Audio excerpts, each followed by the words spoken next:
ለመሆኑ በዓለም ላይ ካሉ እጅግ ውብ ሴቶች አንዷ መሆንና በተመሳሳይ ጊዜ ደግሞ የዘመናዊው የዲጂታል አብዮት መሐንዲስ መሆን ይቻላልን? ወይስ ዓለም ውበትንና እውቀትን በአንድ አካል ውስጥ ማየት ስለሚከብዳት አንዱን ለሌላው መስዋዕት እንድታደርግ ታስገድዳለች?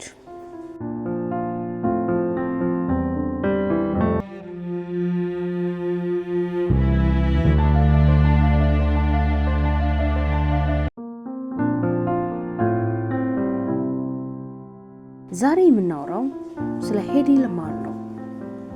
ለብዙዎች እሷ የ1940ዎቹ የሆሊውድ ንግስት ናት። ለሳይንቲስቶች ግን እሷ ፍሪኩዌንሲ ሆፒንግ የተባለውን ዛሬ ዋይፋይ፣ ብሉቱዝ እና ጂፒኤስ የምንጠቀምበትን መሰረታዊ ቴክኖሎጂ የፈጠረች ሊቅ ናት። የሚገርመው ግን ሄዲ ይህን ታላቅ የጦር መሳሪያ ቴክኖሎጂ ለአሜሪካ ባህር ኃይል ስታበረክት እነሱ የሰጧት መልስ ቆንጆ ስለሆንሽ ከሳይንሱ ወጣ ብለሽ ለጦርነት ገንዘብ ለማሰባሰብ እርጂን የሚል ነበር። በደንብ ተከታተሉ፣ ምክንያቱም ይህ ታሪክ ስለ ሲኒማ ብቻ አይደለም። ይህ ታሪክ ውበት እንዴት እንደ እስር ቤት ሊያገለግል እንደሚችልና አእምሮ ደግሞ እንዴት ወደ ነፃነት እንደሚመራ የሚያሳይ ድንቅ ጉዞ ነው። ሄዲ የተወለደችው በ1914 ቪየና ኦስትሪያ ውስጥ ነው።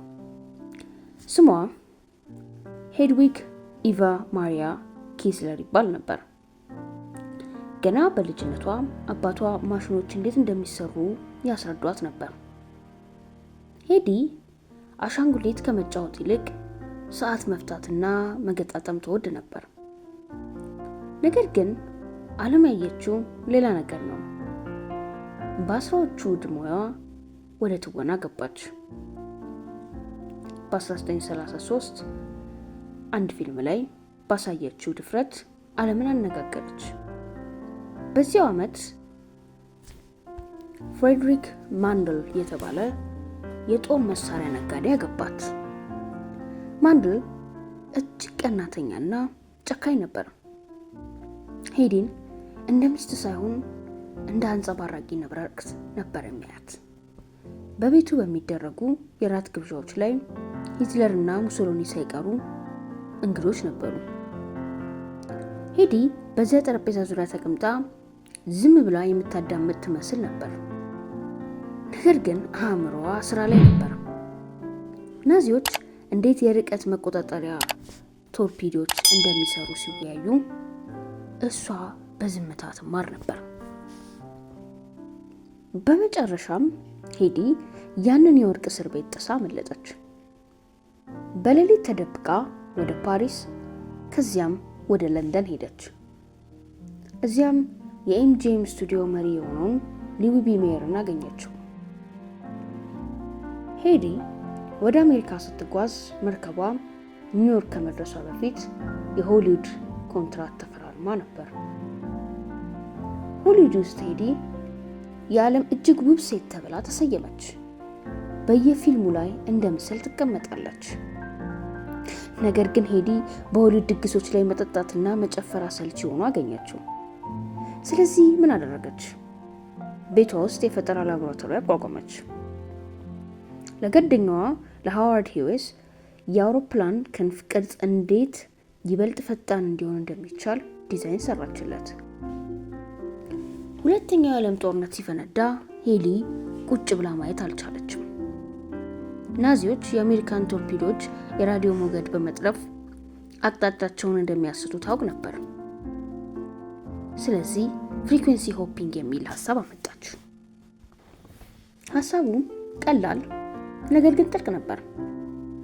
የራዲዮ ሞገዱ በአንድ መስመር ላይ ከመጓዝ ይልቅ ልክ እንደ ፒያኖ ቁልፎች በየሰኮንዱ ቦታውን ቢቀያየር ጠላት ሊጠልፉ አይችልም። ይህንን ሀሳብ ከሙዚቃ አቀናባሪ ጆርጅ አንቴል ጋር በመሆን ወደ ተግባር ቀየሩት። እንግዲህ ያስቡት፣ አንዲት የሆሊውድ ኮከብ እና አንድ የሙዚቃ ሰው የናዚን የባህር ኃይል የሚያሸንፍ ቴክኖሎጂ ዲዛይን ሰሩ። በ1942 የፈጠራ ባለቤትነት መብት ወይም ፓተንት አገኙ። ነገር ግን የአሜሪካ ባይላል ይህ በፒያኖ ወረቀት የሚሰራ ነገር ጦርነት ውስጥ አይሰራም ብለው ናቁት። ሄዲ አዝና ነበር፣ ነገር ግን አላቆመችም። ውበቷን ተጠቅማ ጦርነቱን በገንዘብ ለመርዳት በሚሊዮን የሚቆጠር ዶላር አሰባሰበች። አእምሮዋ ግን በዝምታ ተቀበረ። ከጦርነቱ በኋላ የሄዲ ህይወት መመሰቃቀል ጀመረ። 6 ጊዜ አገባች፣ 6 ጊዜ ፈታች።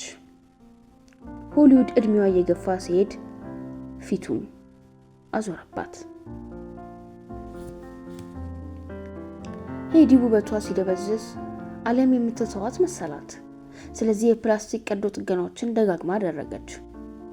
ውጤቱ ግን የከፋ ነበር። የአስደናቂ ፊቷ መለወጥ ጀመረ። ሄዲ ራሷን አገለለች። በፍሎሪዳ ውስጥ በአንዲት ትንሽ ቤት ውስጥ ብቻዋን መኖር ጀመረች። ከዓለም ጋር የምትገናኘው በስልክ ብቻ ነበር። በቀን እስከ 6 ሰዓት በስልክ ታወራለች። የሚገርመው ግን እሷ የፈጠረችው ቴክኖሎጂ በዚያን ጊዜ በሚስጥር በወታደራዊ መስክ ስራ ላይ ውሎ ነበር። በ1962 የኩባ ሚሳኤል ቀውስ ወቅት የአሜሪካ መርከቦች የሄዲን ቴክኖሎጂ ተጠቅመዋል። ነገር ግን ማንም ሄዲ ለማርና መሰግናለሁ አላላትም። እሷ በድህነትና በብቸኝነት ውስጥ ሆና ዓለም ግን በሷ ፈጠራ መግባባት ጀመረች። ሞባይል ስልኮች ሲመጡ፣ ዋይፋይ ሲፈጠር መሰረቱ የሷ ስራ ነበረ። በመጨረሻም በ1990ዎቹ መጨረሻ ላይ ሄዲ በህይወት እያለች እውቅና ማግኘት ጀመረች። የኤሌክትሮኒክ ፍሮንቲር ፋውንዴሽን ሽልማት ሲሰጣት የ82 ዓመቷ ሄዲ በስልክ የሰጠችው መልስ ጊዜው አሁን ነው የሚል ነበር። ሄዲ ላማር በ2000 እንደ አውሮፓውያን አቆጣጠር በሞት ተለየችን። ስትሞት ሀብታም አልነበረችም። ነገር ግን ዛሬ እኛ የምንጠቀምባቸውን በቢሊዮን የሚቆጠሩ መሳሪያዎች የእሷን አሻራ ይዘዋል። አያችሁ፣ ሄዲ 2 ህይወት ነበራት። አንዱ ለአይን የሚታይ፣ ሌላው ግን ለዓለም የማይታይ ግን የሚሰማ። ሄዲ ማንኛውም ሴት ቆንጆ መምሰል ትችላለች። የሚያስፈልገው ዝም ብሎ መቆምና አላዋቂ መምሰል ብቻ ነው ትል ነበር። እሷ ግን አላዋቂ ሆና መታየት ሰልችቷት ነበር። ዛሬ ስልካችሁን ስታዩ፣ ዋይፋይ ስትጠቀሙ ወይንም ጂፒኤስ አብርታችሁ መንገድ ስትፈልጉ ሄዲ ላማርን አስቧት። በሆሊውድ መብራቶች ስር ደምቃ ስትታይ የነበረችው ሳይሆን ማታ ማታ በብቸኝነት የሰው ልጅ መግባቢያ ዲዛይን ስትሰራ የነበረችውን ያቺን ልጅ አስቧት። ዓለም ሄዲን ያስታወሰችው በፊቷ ውበት ነው። እሷ ግን መታወስ የፈለገችው በአእምሯ ጥንካሬ ነበረ። ውበት ያልፋል፣ ጥበብ ግን ድንበርን ይሻገራል። ዛሬ ሁላችንም እስቲ ግንኙነታችንን እንፈትሽ። ሄዲ በሁሉም ቦታ አለች። በዘመኗ ባትመሰገንም የሰራችው ስራ ግን ትልቅ መሰረት